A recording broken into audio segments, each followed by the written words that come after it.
No sound, Larry. Great. That's what happens sometimes when I use a new computer. All right. Can anybody let me check it right now and see if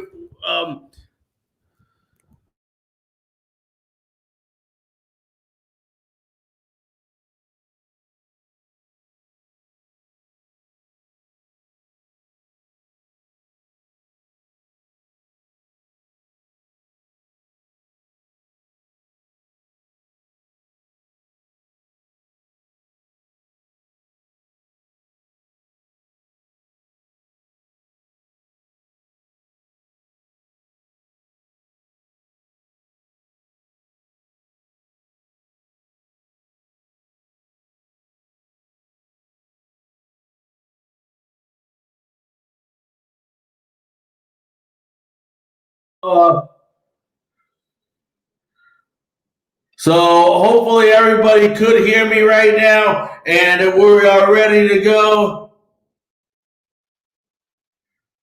Not now, you had it fixed. Okay. So let's see what's going on. Oh, yeah. All right.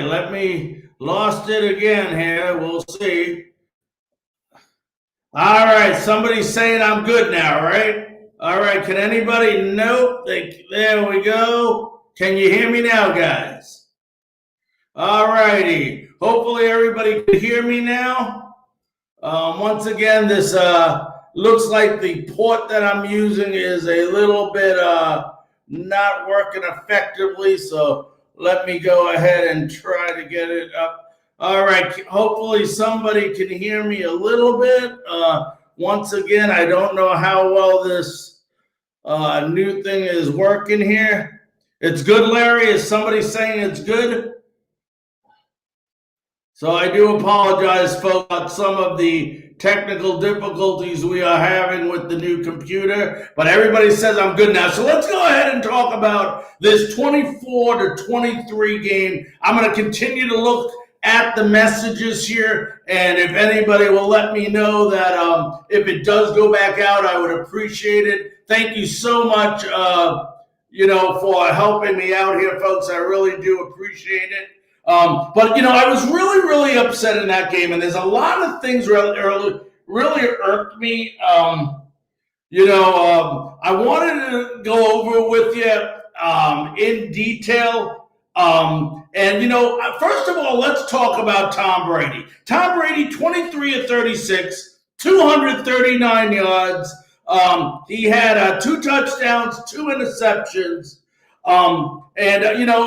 People are still giving Tom Brady crap as if they think he is the Messiah or something. And when you look at Tom Brady, he didn't play a great game. But there's a lot of people in that game that made a lot of mistakes. And I think it's about time the fans of Tampa Bay just take their panties out of their wad and cut the crap already. Okay? It is one game, and one game is all it is. And I can't understand why everybody is so down on this team when it's one game. It is one game. And we're going to talk a little bit about some of the things that are pissing me off about what's going on in this city right now with the Tampa Bay Buccaneers. Ronald Jones and Leonard Fournette did not have a great show. Leonard Fournette did rush for 66 yards. Leonard Fournette had 5 carries, 5 rushes. They did catch 5 footballs out of the backfield. But the one thing you got to remember, and I'm going to tell you guys this, and I want everybody to listen to what I'm saying. If you know football, you'll understand this. If the Bucs want to start running the ball effectively, they have to disguise the run. I'll say that again. They have to disguise the run. What's going on is every single time that they're running the football, they're taking these 2 tight ends and they're squeezing them inside the box. So what's that doing? That's running the 2 defenders from these tight ends inside the defensive box and allowing more guys to be there to tackle the runners. What they need to do is, even if they have a 2 tight end set, they need to spread out these tight ends like receivers, not like blockers, so that they don't have, the defense doesn't have as many people in the box. So I do want to, point that out. I know we got some Facebook users. I'm going to try to get to my phone as well on Crew Life right now so that I can see some of the names of the people that are actually talking to me, because it just does say Facebook users. So, okay, now I'm getting lots and lots.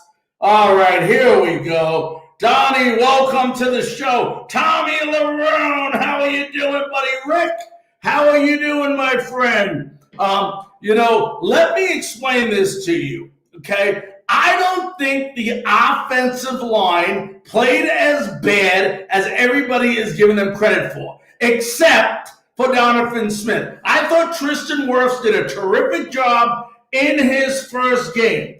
Very, very, very good job in his first game. Didn't make a lot of mistakes. Donovan Smith, had a couple of, whatever you want to call them, brain farts or whatever, but, right then and there, he allowed 2 sacks on Tom Brady, which was not good. But when you look at the offense overall, they did give Tom Brady some time to throw the football. Unfortunately, Tom Brady did not have his best game, but we're going to talk about that further as well. But I do want to give some credit where credit is due. I thought Chris Godwin played a terrific game. Scotty Miller came out. O.J. Howard came out. And, when you talk about those 3 guys, how big is it? Scotty Miller is going to be another Julian Edelman on this team. No doubt about it. He's going to be another Julian Edelman. But the guy that has got me the most upset, hey, Eric, welcome to the show, my buddy from Gainesville. Happy to see you on, buddy.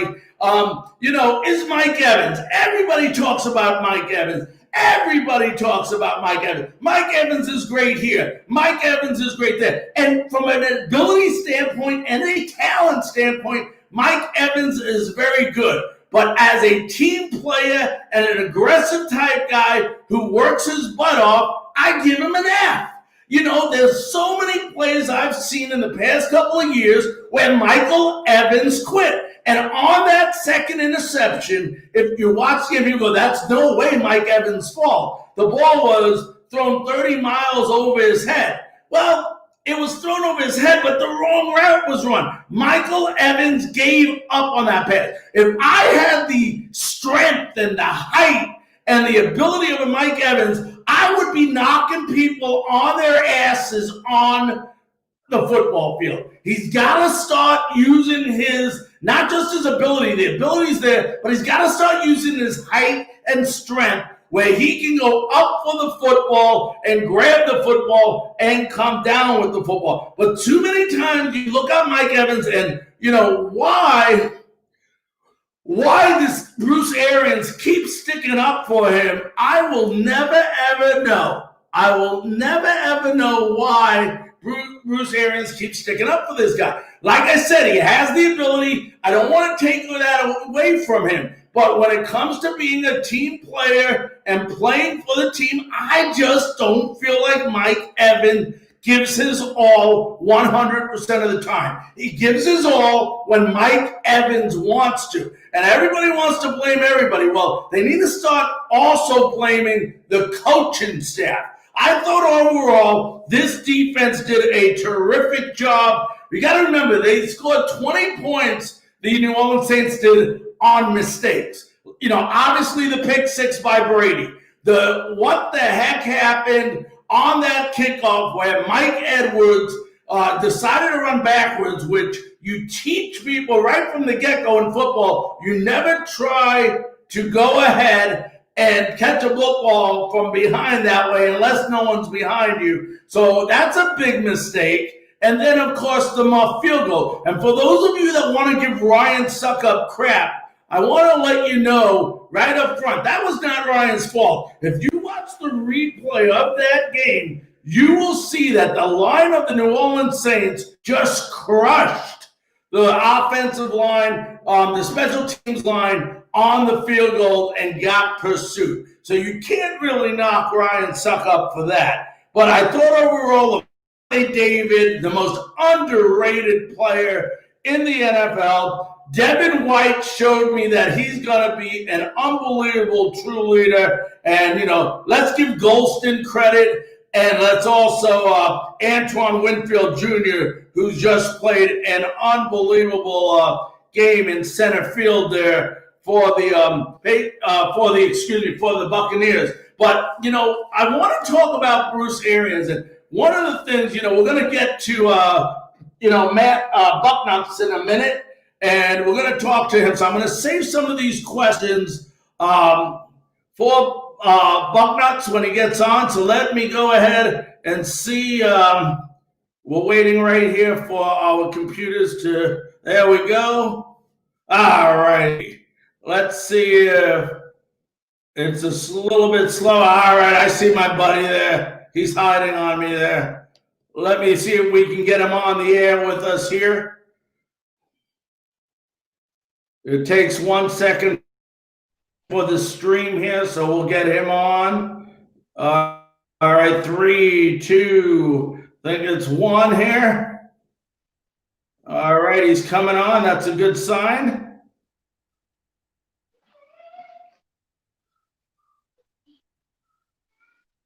All right, I think we do got him. So bear with me 1 second, folks. All right, Matt, can you hear me, buddy? Yeah, I can hear you. Can you hear me? Can you hear me? You can't hear me, can you? All right, so let me try to. You can hear me, but I can't hear you. A small little problem. All right, you said you can hear me, Matt? Yeah. You got a volume there on. Let me see if. Let me make sure you're not muted on my end here.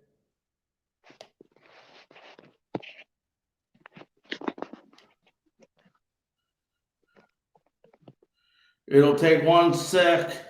All right, go ahead and try to say something, Matt. Let me see if I can hear you. All right, you there?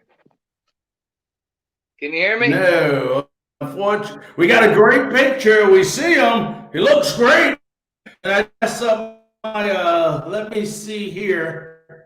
If I mute myself, maybe we can figure this out.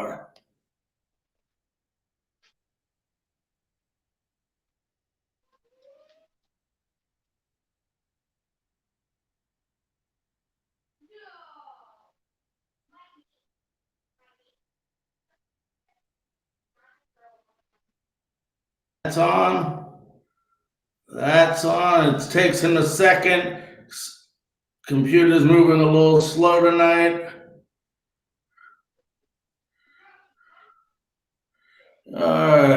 You can hear both of us, but he can't hear him, and you can hear me, right? Okay, yes, sir. We can hear him, Larry. Okay, that's perfect. Can you hear me? I can hear you. What I'm going to do right now, because let me see if I can find him right here. Stay with me, everyone. I think I may be able to pull this off after all, because my technical guys have taught me a little bit. Let me see if there is a headphone thing in here. I got a new computer, and it is. I just got to learn where everything is right now, and we will be perfect, my friend. Let's see. All right, try saying something to me. All right, can you hear me now? Hello, hello, hello. All right, let me see if I can hear something. Can you hear me? I can hear you, yes. All right, that didn't work either. Well, I'll tell you what, I'm going to ask questions, and when you're done answering, since they both can hear you, we'll go ahead and do this interview the old-fashioned way. How's that sound? First of all, I want to welcome you to the show tonight, Bucknuts. For all of you fans watching, this is one of the big fans of the Tampa Bay Buccaneers, the super fan. We know him as Matt, and all of you know him as Buck Nuts. Buck, how you doing today, buddy? Man, I'm optimistic. It's one of those things where the expectation of the team was super high, but at the same time, you have to be realistic. So coming off of that game, I'm super. I'm going to call you on the phone. All right. So I'm going to go ahead and call you on the telephone, and we'll do it over the phone. All right, sounds good.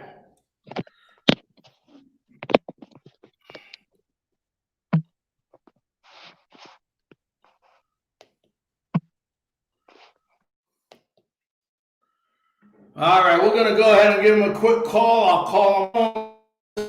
Nothing but a thing here. All right.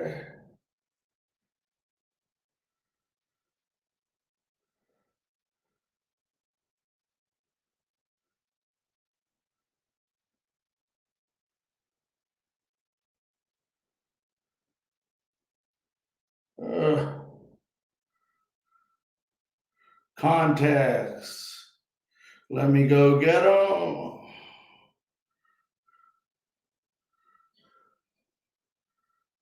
All right. Can everybody still hear me? Somebody can hey buddy, how you doing? There we go. I'm not sure. I got a different computer today, so I'm not 100% sure why the volume on it is not working on the other side, but we'll get that fixed. You were coming in terrific. I mean, video-wise, you look terrific. But can anybody out there please let me know if they can hear us now, and we will go ahead and continue our interview. All right. And can you hear him as well? Hello. Hey, I'm right here, buddy. Nice. Yeah, I hear you. Yes, they could hear you. All right, we're back in action. All right, thanks so much, Mike, for bearing with us there. I apologize about the technical difficulties. Let's go ahead and get some of these nice little pictures I have of you up here, buddy. That way we can let everybody know. There we are. We're going to get you up there in a second. So bear with me. Yep, they said they can hear you. That's good news. All right, guys. I think we are in action here. Let me just go ahead and. All right.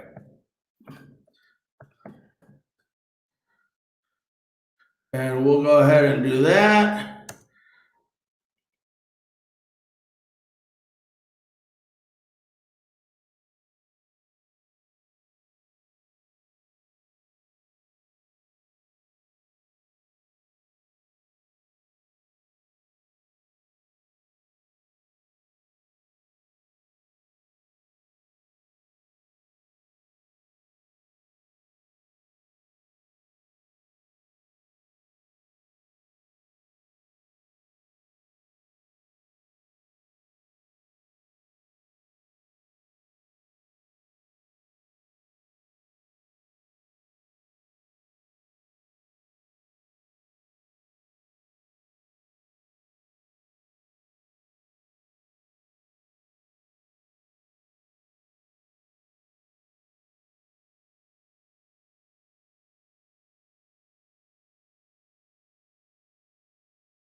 intact with contracts off of a 13-3 season. Not only a 13-3 season, but a season where they got stumped again in the playoffs. So they're not only 13-3, they're a pissed off team. So you have to give credit where credit's due. If this game happened in week 5, this game, it'd be a completely different outcome. Do I think this week we bounce back and just stop a mud hole in a team that is not on their up and up? I do. And then everybody will calm down and realize that, the games will be played and we will get cracked at it. We will get our crack at it. And I think the overall is going to be a better product going forward. So just calm down. It's just take it easy. All righty. Yeah, and I agree 100% with you, and I do apologize that we're having a little technical difficulty here. Let's talk about a couple of different aspects of the game. Tom Brady, obviously, seems like Tom Brady gets, as the quarterback, just like Jameis Winston did in the past, is going to take a lot of crap for whatever goes on. But when you look at this game and you watch all the mistakes that they made in this game, this was not all on Tom Brady.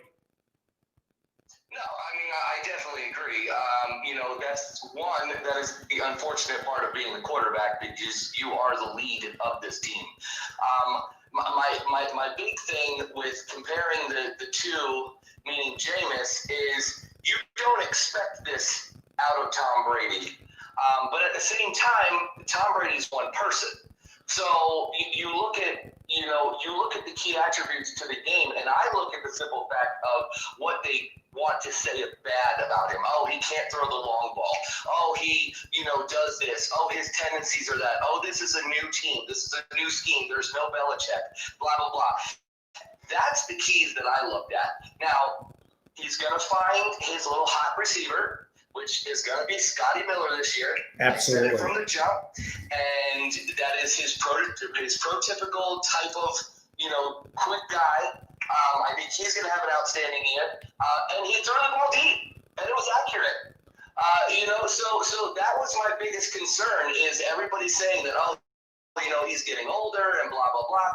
He still made some great decisions. He marched right down that field quite a few times with complete ease. And then you have to look at the big picture. It's a team game. So on the pick six, was he pressured? I mean, did he make a crappy throw? I'm not going to say crappy. It was on the opposite shoulder. The defender's going to get that and eat that alive every time. But, it is what it is. It's going to happen, especially when, your pocket is collapsing. A lot of people were like, oh, what happened to Gronkowski? Well, he was on the line blocking most of the time. So, I think that with him coming in here, the magnifying glass is going to be even harder on him than it was on Jameis, because he is Tom Brady, and you expect Tom Brady.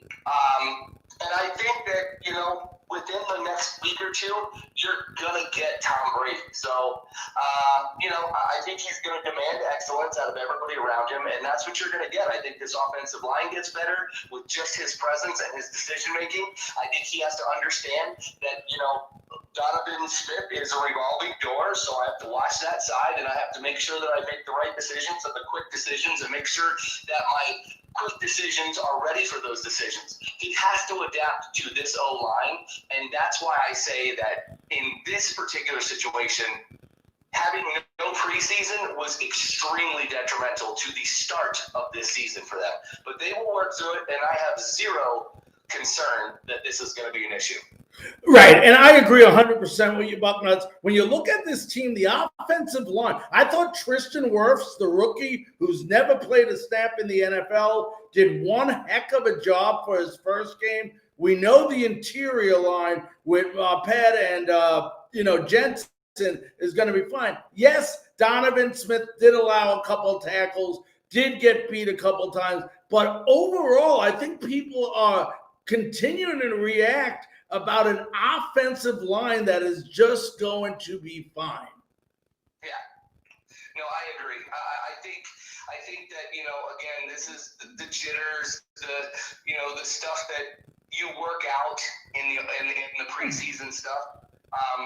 And not only that, but they didn't have a chance to see their second and third line.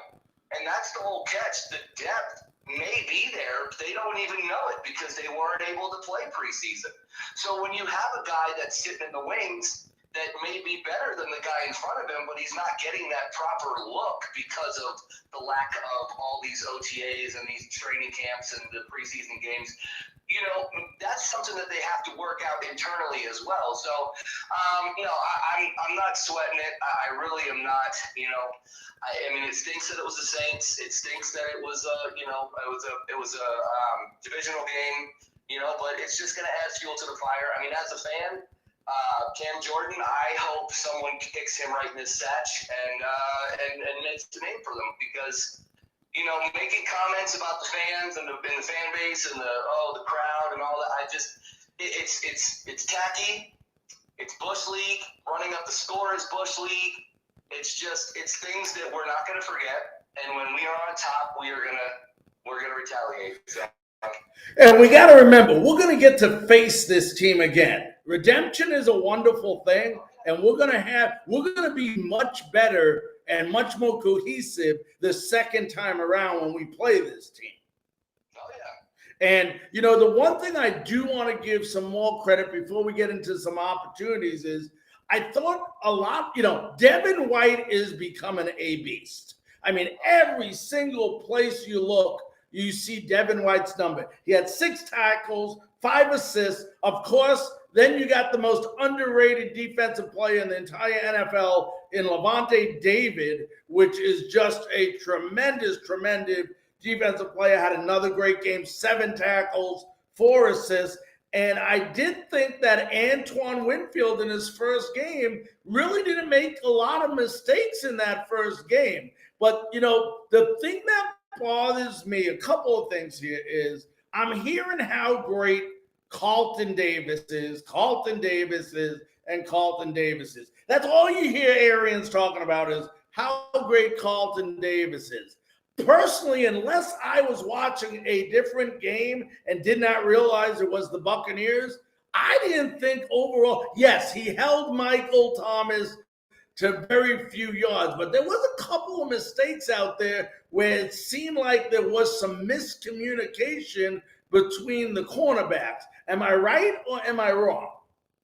No, yeah, I definitely noticed the same thing. I think that when a coach kind of, you know, leans towards one player and not another, I think that's kind of I'm not going to say it's kind of the opposite of constructive criticism. I think that he may have saw or seen something that is kind of contradictory to what he's putting out, but at the same time, if he's giving him that praise, maybe he lives up to it next week.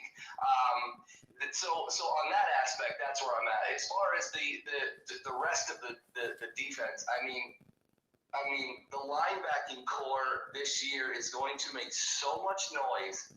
I'm a defensive guy. Like, I'm a SAP diehard. Like, I am a defensive guy. So seeing these two guys together and on the same line, the speed and the accuracy and the just pure beast mode out of both of these guys is something that I cannot wait to continue to watch grow year in and year out. They're both so young.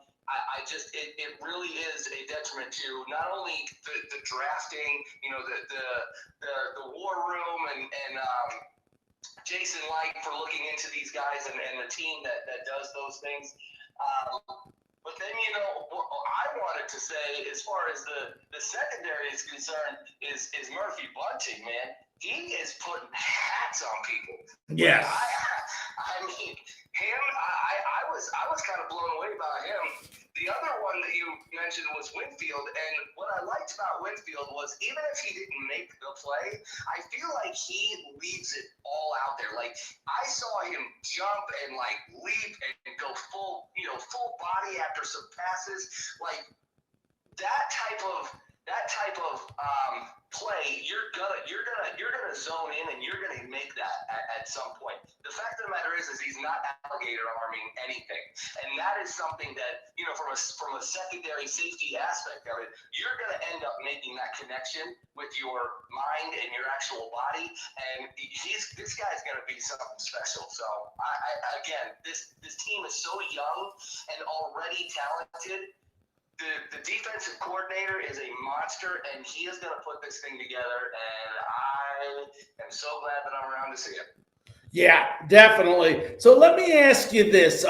Before we get to, like I said, I want us to get to some of the different things without mistakes and miscues. But, I noticed this Sunday that our front three with Sue and Pierre-Paul, Vita Vea, it didn't, and Barrett, I'm sorry, so that was 4 of them. But I noticed we weren't getting as much pressure, except for the 1 sack maybe that Pierre-Paul got on the quarterback as we did last year. What do you think was the reasoning for that? Was their offensive line just that good?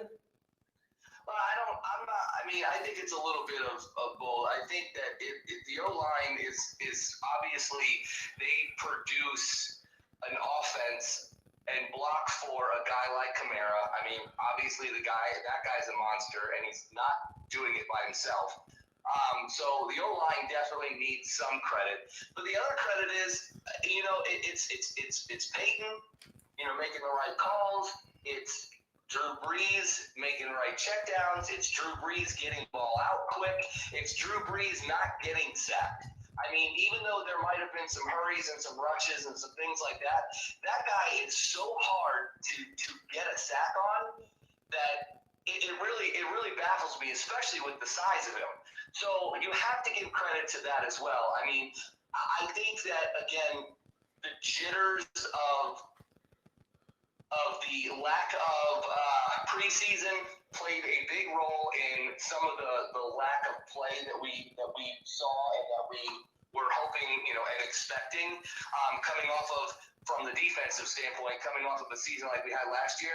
I think that the jitters were there. I think that the fact that the whole COVID and the no fans, I mean, even though that these things are minute, when you start to stack all these things up, I think it gets in players' heads. And if you're not on the right page, I think you can lose some of that. Now, one of the things that irked me, and I'm going to go into some things that have irked me now, which I get a little fired up sometimes, but, you hear Coach Arians calling out Brady. You hear Coach Arians calling out this player.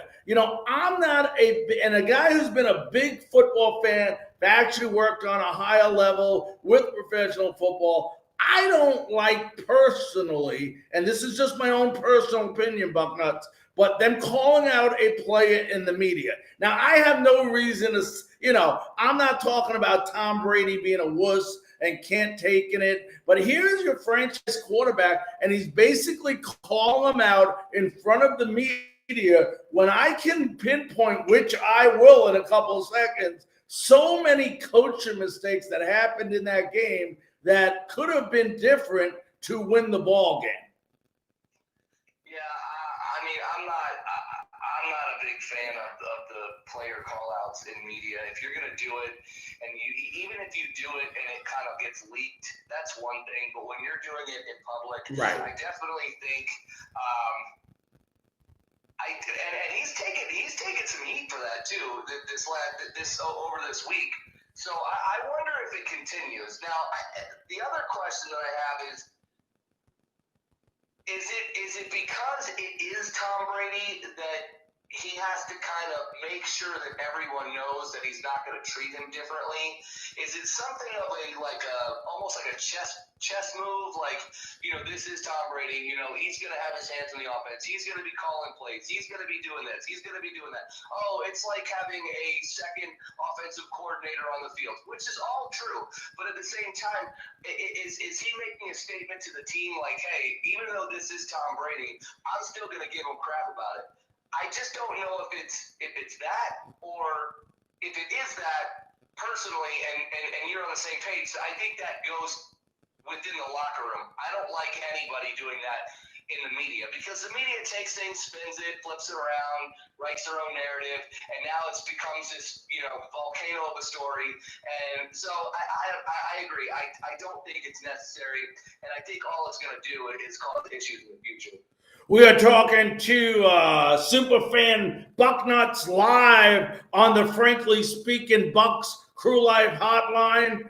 We switched over from video to phone so all of you could hear exactly what is going on. If you want to put any comments in the comment section that you would like me to ask him, I would be more than happy to do so before we conclude our conversation. Now, also what else got me, and first of all, Aaron is I seen him a lot last year, mismanaged the clock, mismanaged some things. And, the one thing that is being mismanaged, I think, and maybe you can put some light and perspective on this, but it seems like they are almost announcing every time they're going to run the ball. And a lot of the fans out there who are listening will ask, well, what do you mean, Larry, when you say they're, not even disguising the run? Well, what they're doing, if you watch this game in detail or you do a replay and watch the replays, seems like every time they're running the ball, they're not spreading out four receivers wide.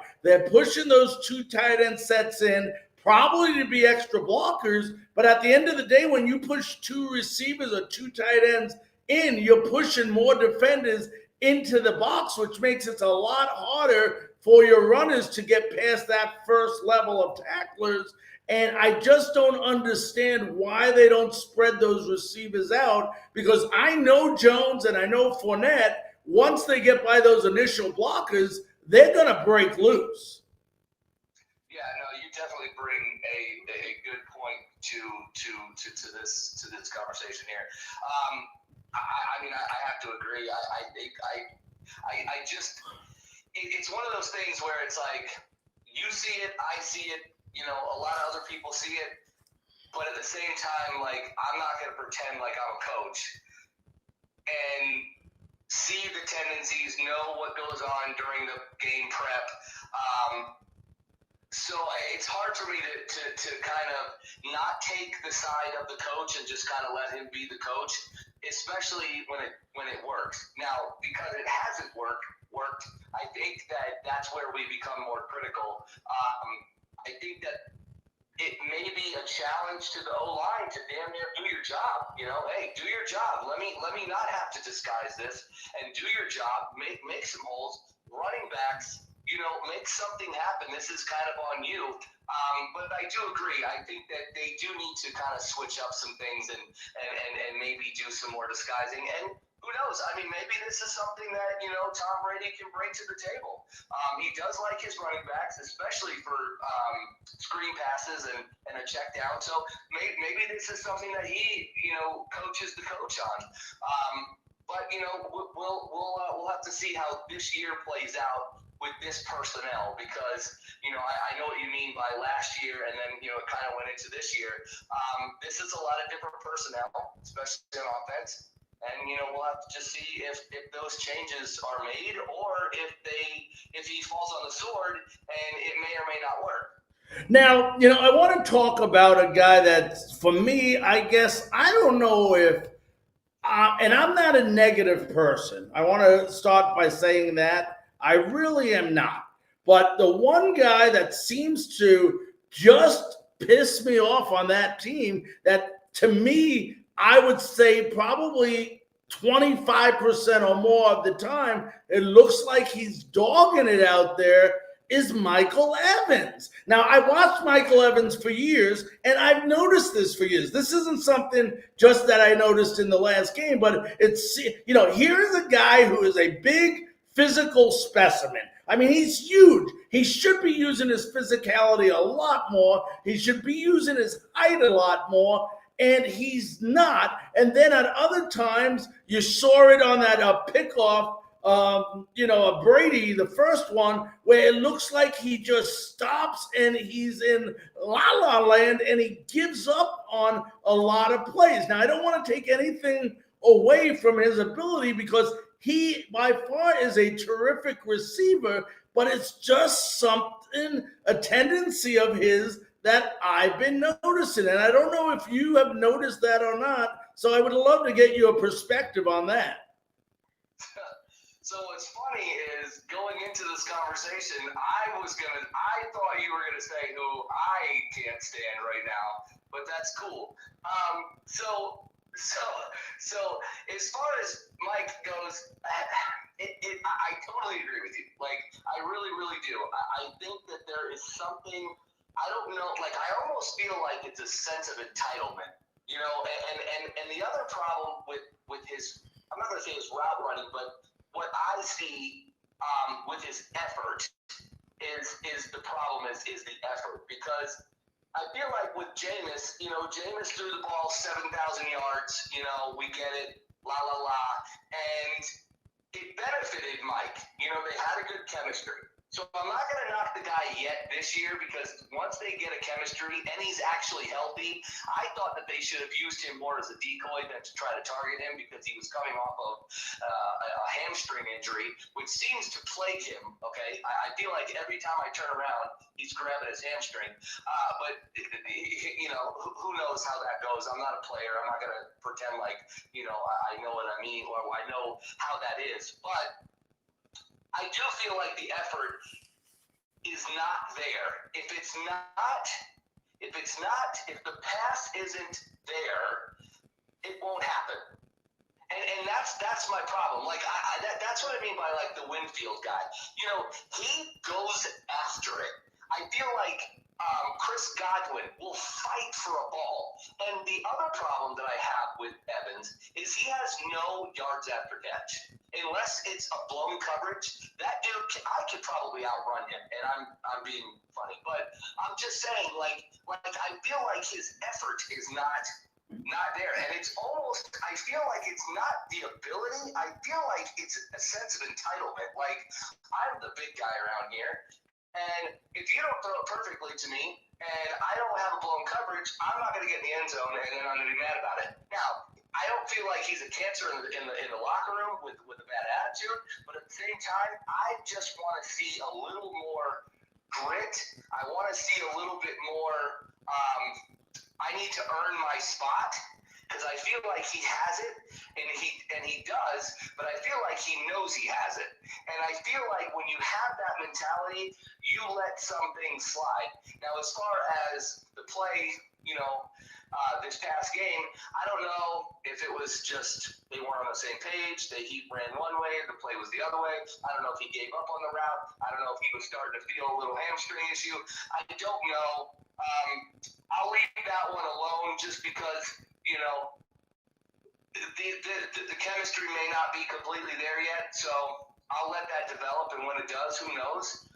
But yeah, no, I definitely agree with you. I think that is funny that not a lot of people talk about it, because he's Mike Evans. Yeah, and you know what, Bucknuts, that got me? I'm reading an article today about Arian says we have to get the ball more to Mike Evans. And see, I look at it a little differently. Mike Evans has to find a way to get open more so Tom Brady can get the ball to him. And, people will say, well, if he's half-assing it, why are you going to look for him as a receiver when you know he's half-assing it? So, I think there needs to be a one-on-one. And we don't know what goes on behind closed doors, and we're not supposed to know what goes on behind. But right now, I think that this guy just needs to step it up a notch. Like you said, he has the ability, but he's not acting the part. Right. No, I agree. I totally agree. And that's my issue. I think it's an effort thing. I think it's an effort thing. Like, I don't feel like he puts it out there all the time. I really don't. And, one of our, Erica, that's a good question. And, why we have Bucknuts on. I'm going to talk about this too, because, you got to understand something, Eric. He said, just so you know, Bucknuts, he said, why is no one mentioning Donovan Smith and his no block in person? There was a couple of mistakes there by Donovan Smith. There's no doubt about it. But you have to understand that Donovan Smith is under such a microscope with everybody having this opinion of him of not being a good offensive lineman, that the media and the cameraman and everybody is keying on Donovan Smith. You don't see them showing you the good block he's making. They're only seeing the blocks he's not making. And if he was doing that bad, Brady would have got sacked a hell of a lot more times in that game. Yeah, no, I definitely agree. I think that when you get a big fat contract, just like anybody, I mean, you can look at Doug Martin a couple years ago. He got his big fat contract. Luckily, there was some stipulations in that contract that saved our butt. But at the same time, you look at players that they finally get their money and then they quit.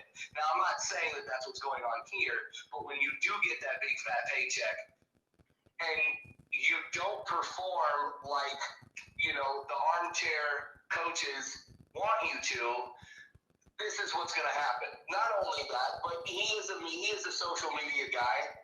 He gets on there and says his little digs and pops off a couple times here and there.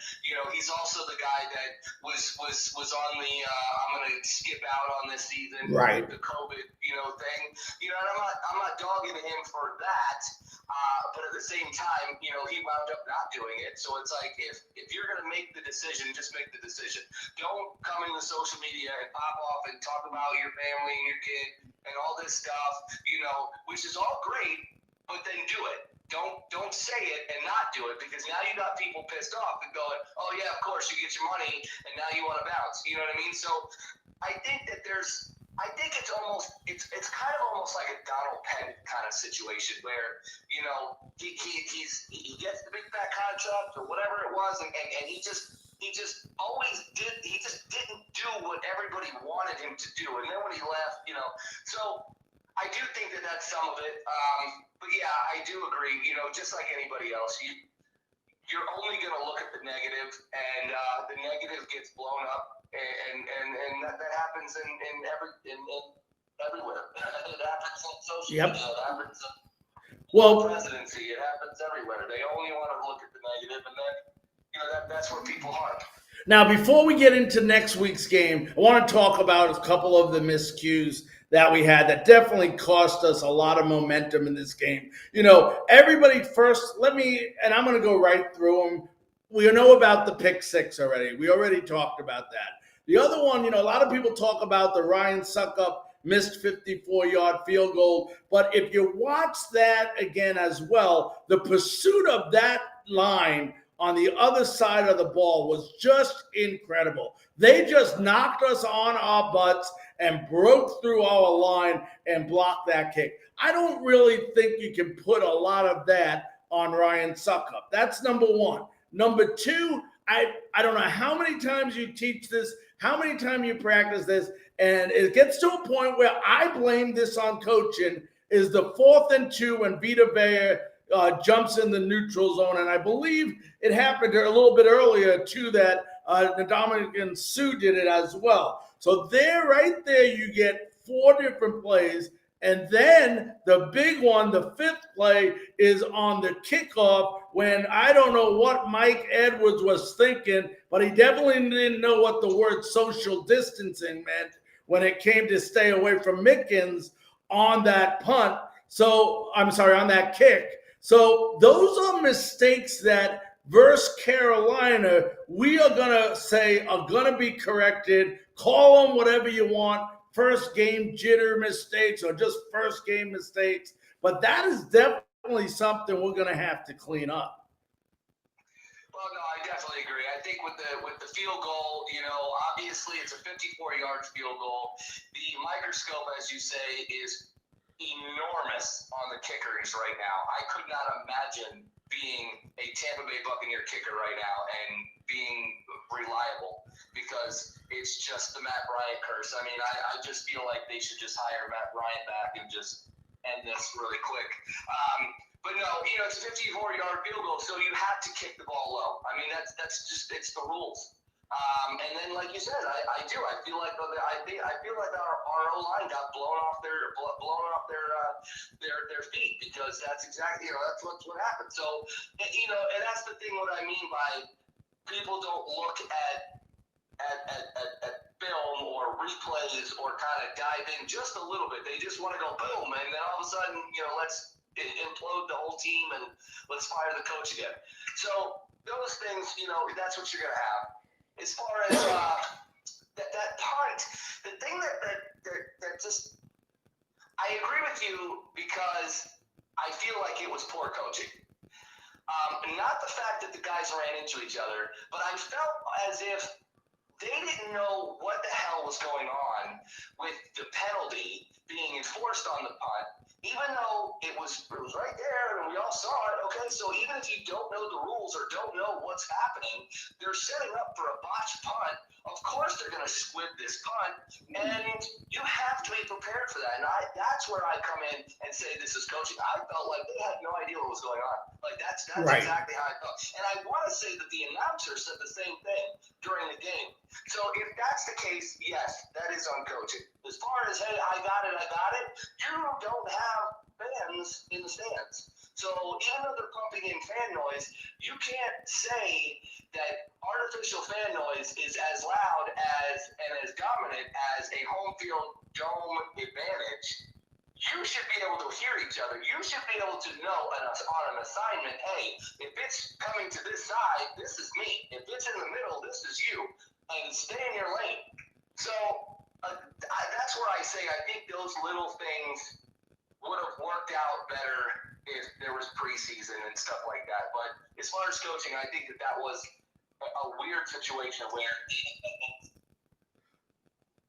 Yeah, and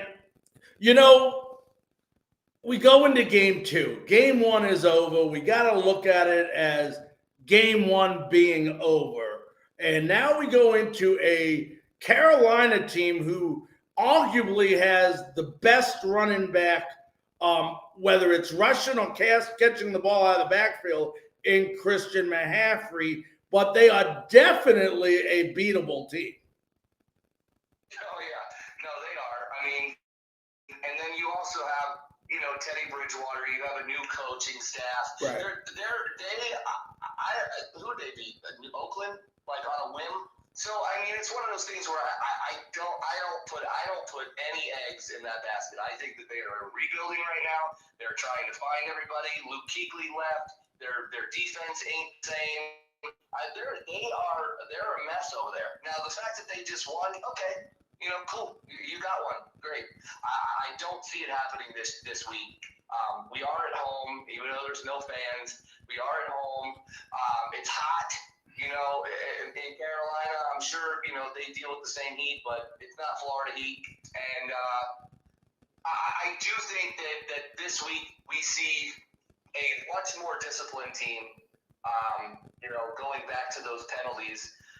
The penalties were awful. I mean, the problem that I have with the penalties is the fact that we were penalty-driven last year, too. Yes. So this is not being, even though it is week 1 and all of the things, it's still something that is lingering from last year that is a problem, and it has to be addressed. And I don't care what the penalties are. I don't care what they are. It's Right. on both sides of the ball.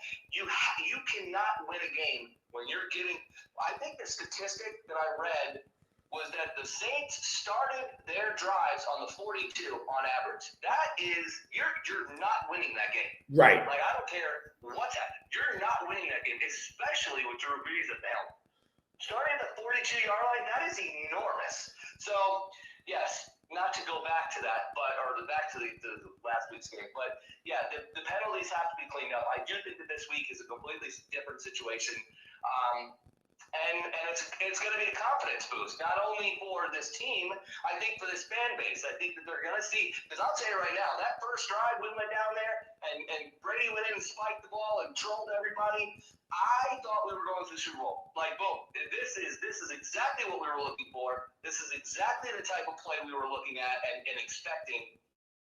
I think you're going to get more of that, which is going to boost, like I said, not only the team and the atmosphere of that situation, but you're going to get that fan base going, okay, let's recoup, let's get back on the wagon, and let's go forward. So, yeah, and I never like saying a loss is a good thing, because a loss is never a good thing. But on paper we look great.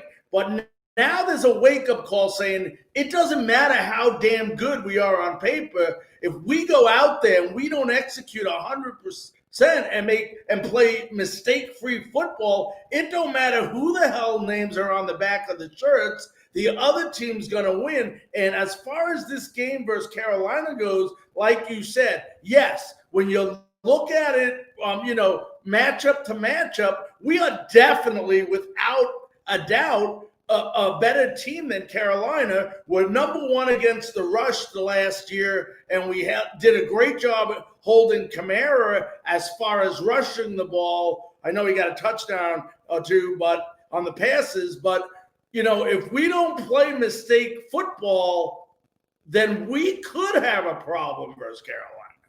Yeah, and the funny thing is just like you hear this a lot. This could be a trap game.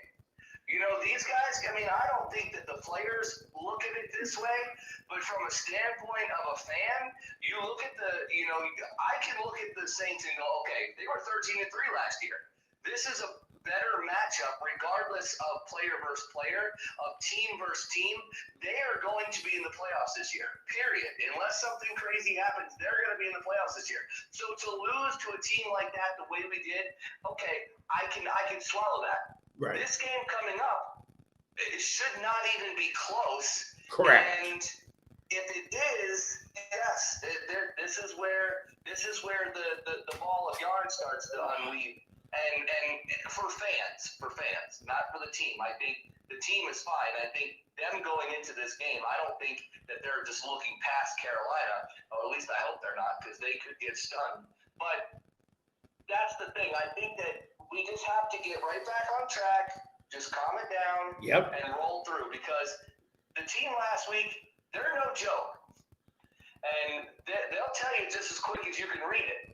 So us going the way that game going the way it did, it's all good. I look at the positives. I looked at the offense. I looked at what we could do, what we did do, and when they all get on the same page, this is going to be just crazy football. The problem is they need to do it sooner than later, because it is. A loss is a loss. I don't care. Right. And like you said, we got to see the potential that we could possibly see in the future games. Last game, New Orleans was a better team. Now, that doesn't mean the next time we play them that New Orleans will be the better team. But right now, game one, whatever you can, the hell with excuses. We can say whatever you want. They played together longer, whatever. On that day, they won. We still got 15 games left in this season. We had one bad game. And just a stat for you fans out there that are listening, Tom Brady, in games that he lost the first game of the season, has gone to the Super Bowl every single time. Yeah. So just an interesting fact. Now, before we let you go, Bucknuts, why don't you explain to the fans, I know you got a big party going on, a watch party going on this weekend. I know this party you've been starting, actually you do it right next to where my mother-in-law used to live on Ohio before she had passed, not my mother-in-law, I'm sorry, my brother's mother-in-law before she had passed away. So I got to see out there many times. But why don't you talk about what the big watch party, what it's all about, the charities you deal with. I know you do so much good for the different charities, and you'd never get enough credit for it, and I definitely want to give you credit for that. So why don't you go ahead, and the fans that are listening, if they want to get involved, if they want to participate, what has to be done and how they can get involved? Well, this year, as we know, is very weird. We would normally do what we always did and host the largest only Hall of Fame tailgate in Tampa Bay. It's everything that you could want in a tailgate. You got a crazy DJ, you got cornhole, you got food, you got drinks, you got regular drinks, you got camaraderie, you got super fans, it's everything that you want in a tailgate. That said, that's still going to happen. That's what we do. That's what we always do. That's what we bring to the table. Anybody that has gone to a tailgate of ours knows exactly what that means. So the good news is, on this crazy, type of year, we are still tailgating. So home games alone, we are tailgating. At the tailgate spot, it's $25 a person. That goes straight to a charity.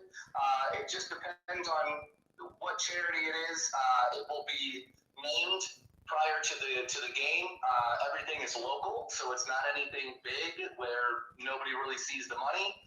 Everything is local, and that donation will get you basically a wristband to have full access of what we bring to the table, all the food, all the drinks, and being a part of what we bring as a tailgate group.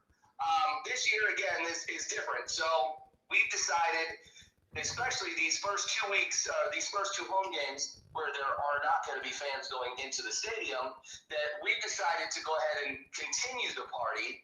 And we have kind of made room and made the way for TVs and broadcasting for the games.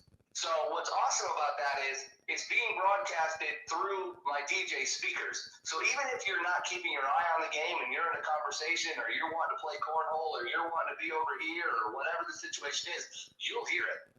The other good thing about where our location is that we're right by the stadium. So it's going to be weird because they're going to be playing right there, and we're not going to be allowed in it, but we'll be able to hear what's going on, which is going to be interesting for me because this is going to be the first game in 152 consecutive home games that I'm going to miss an actual home game. So I'm not really excited about that. But at the same time, I'm able to do what we do with the fans and everything else at my tailgate, which is, nonetheless is really special to me. I've often said at my tailgates that half the time I don't want to leave my tailgate because I know it's ahead going into that stadium, and my tailgate is so much fun that I want to stay. So now I kind of get that opportunity. We will have at least 3 TVs. We're working on a 4th. You'll be able to see this. We did this last weekend kind of as a test run to kind of see, how it can work and what it's going to look like. I thought it went well. Everybody kind of hung out, bring your chairs. We set it up like a living room. There's, TVs all across the deck. It was so loud that I felt like I was in the game because of the speakers. And then during, the commercials and halftime and stuff, we're bebop dancing and having a good time. So, again, everybody's welcome. Come on out. It's $25. To get a wristband, to enjoy the food and the beverage and pretty much the festivities that we provide. Parking is lowered this year, as of right now, to $10 a car. I suggest carpooling. And, that's it, really. I know we're doing some raffles. We're going to be selling some tickets for the cruise. I'm sure everybody's heard about that. And Crew Life, said that they're jumping back in and ready to kick down some doors, and it's gonna be a good time. It's gonna be a good time. So come on out. We're gonna be open at, I believe, 10:30. Okay. So it's still gonna be like a 2.5-hour tailgate, and then it kind of bleeds right into the game. So we just kind of pop out a chair and watch it, and whatever food's left, jump in there. Whatever drinks left, jump in there. And that's pretty much it. Yeah, and I know Crew Life is definitely going to be hopping back in and going to be there. I've talked to people already, and this is just for those of you that don't know, without fans in the stand, there is really no closer you can be to a game atmosphere than attending this What the Buck watch party. It's like he said, you feel like you are at the game, and atmosphere is everything. So for all of you, like he said, 10:30, and what is the exact address so that people will know, Bucknuts? It is 3316 West Ohio Avenue in Tampa, Florida. Don't miss out. I tell everybody, don't be mad when you see pictures and you weren't in them. Get up in there and have a good time. it's all love. It's all good. We're trying to bridge the gap and, just be a positive influence in the community. And you can easily be a part of that. So jump on in. There'll always be room. There's always a spot. And like you said, it is definitely the closest atmosphere you're going to get to game day. And I mean, that's really it, man. Come kick it. We're going to have a good time. Yeah, we're looking forward to it. Well, Matt, I want to thank you so very, very much for coming on Crew Life's version of Frankly Speaking Bucs this evening. I do apologize about the technical difficulties with the new computer earlier. Hopefully I'll get those kinks out, but it's been an honor having you on the show tonight. Well, I definitely appreciate the opportunity. It was good chopping it up with you. And if there's any other times you need me, just holler at me and we'll make it happen. It was a good time. All right. Thank you and be safe, my friend. Absolutely. You too. All right. Good night. That was Matt, better known as Bucknuts. What a great, great conversation we had. We broke down, I mean, I don't know if there was anything we did not break down, and we did go a little longer today. We started a little bit later because of some technical difficulties. Just for all you fans that don't know, we are trying new software out. We want to make this we want to make it the best quality show that you can have. Crew Life and myself, we're trying to do different things. So as we get some new software, we get some new equipment, we're going to have some kinks we got to knock out. I'm going to be honest with you, we don't have it perfect yet because we keep learning and we keep trying new things. That's what keeps everybody excited. That's what keeps everybody coming back. And we'll get this kink out with the video thing. The good news tonight is video came in beautiful. I mean, just beautiful. Now I will work the sound out. I thought overall, not that I want to give myself any pat on the back, but I thought we handled the situation, switching over to the phone and getting the microphone back on the correct way. I thought we did a very good job, all the technical people involved in that. So thank you very much to my friends at Crew Life for helping me out with that. Now, I do want to let you know a couple of things before we let you run here. Tomorrow night, oh my goodness gracious, tomorrow night. What are we going to do tomorrow night? Tomorrow night is Preview Thursday.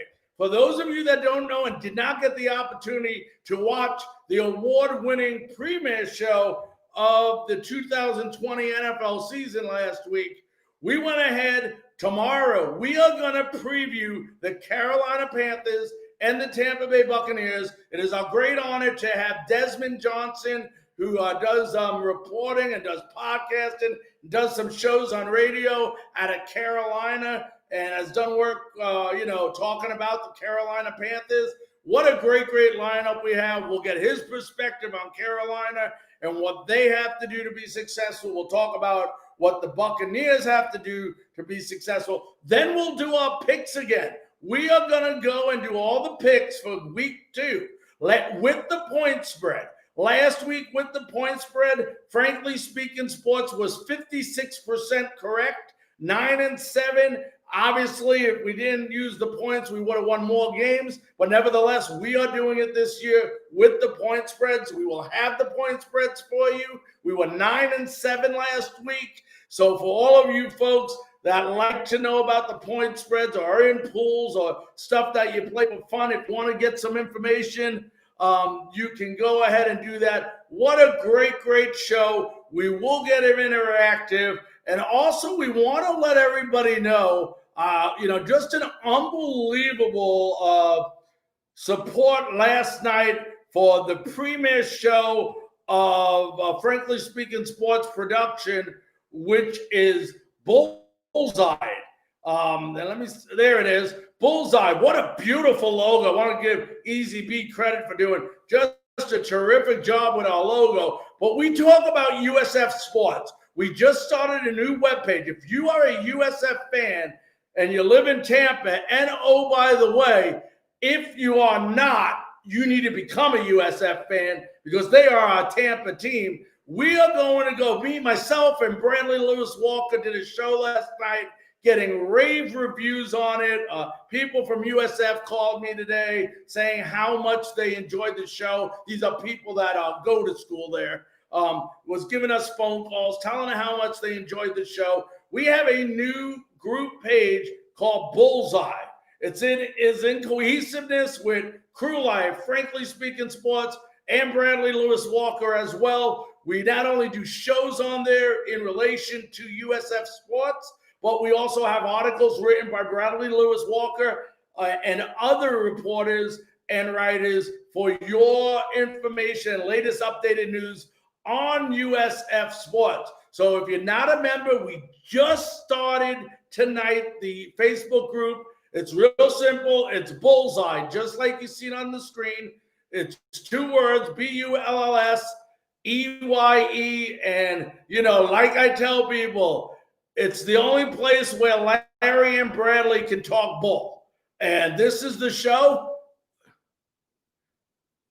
Okay, I'm just wet sweet, but we'll be at the what? All right, good job. So I'm just reading some messages. So make sure after you get off this show, it's free. It doesn't matter if you belong to another group. This group is just USF, talking about USF. So if you belong to a Buc group or you belong to another group, it's okay. This is a USF group. We want to build the biggest fan base for USF sports that we could. I told Michael Kelly, the great athletic director, who did tell me today that he will be coming on our show in the future to talk about USF and the Bulls. So we're happy to announce that. When we find out the date and time, we will let you know. But very happy that, all the support we need for USF. I said last night, our good buddies at WDAU who help us out so much coming on our show, Pat Donovan, John Momola, Zach Blobner, Ronnie Night Train Lane. They've all been on our show. Then we've had Rich Hollenberg, Dwayne Stats, and all these other people, Neil Solons. They've all been on our show. They've been so helpful to us, and they finally got the contract last year for USF. I'm so happy for them. They're going to be promoting USF, and we want to make sure we're right there with them, giving all the support they need to build this USF fan base and to make USF one of the best fan bases in the entire nation. On that note, folks, I want to thank you all so very, very much for joining us on this special edition of Frankly Speaking Bucs, our C4L production on Crew Life. It's been a great, great night, a great, great show. I do apologize for some of the earlier technical difficulties with our new software, but we'll get it right. We're very, very close. We're this close to knocking it out of the park. We'll see you tomorrow on our Frankly Speaking Sports platform for another edition of